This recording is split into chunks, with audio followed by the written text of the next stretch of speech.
Gardening ഇഷ്ടപ്പെടുന്നവരാണെങ്കിൽ എത്ര തിരക്കുള്ളവരാണെങ്കിലും അതിനുവേണ്ടി കുറച്ച് സമയം കണ്ടെത്തുന്നവരായിരിക്കും അല്ലേ.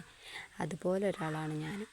പതിവ് പോലെ രാവിലെ തന്നെ ഗാർഡനിൽ കൂടെ ഒന്ന് നടന്ന് പുതിയ പൂക്കൾ വന്നു നോക്കുന്നതും പുതിയ ചെടികൾ കിളിർത്ത് നമ്മൾ നട്ട് വെച്ചതൊക്കെ കിളിർത്ത് വന്നു നോക്കുന്നതൊക്കെ ഒരു ചെറിയ ചെറിയ സന്തോഷം തന്നെയാണ്. പതിവ് പോലെ ഇന്നും ഗാർഡനിൽ കൂടെ നടന്നപ്പോഴാണ് ഈ ഒരു കാഴ്ച ഞാൻ കണ്ടത്. എൻ്റെ ഈ ഒരു പ്ലാന്റിലാണെങ്കിൽ ഇതാണ്ട് ഇതേപോലത്തെ പൂക്കൾ നിറയെ പിടിച്ചിരിക്കുന്നത്. അപ്പോൾ ഞാൻ കരുതി അതൊന്ന് വെട്ടിക്കൊടുക്കാമെന്ന്. സാധാരണ ഈ പൂ പിടിച്ചു കഴിഞ്ഞാൽ ചെടി മുറ്റിപ്പോകുമെന്നാണ് പറയുന്നത്, എൻ്റെ ഭംഗി നഷ്ടപ്പെടുമെന്നാണ് പറയുന്നത്. അതുകൊണ്ട് ഞാനതങ്ങ് കയ്യോടെ അങ്ങ് വെട്ടിക്കളഞ്ഞിട്ടുണ്ട്.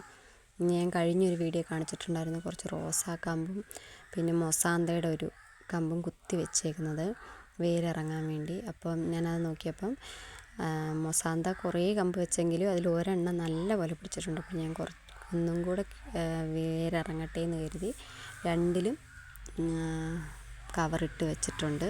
നമുക്ക് ഇതിൻ്റെ ബാക്കി വിശേഷം അടുത്ത വീഡിയോ കാണിക്കാം. ഓക്കേ.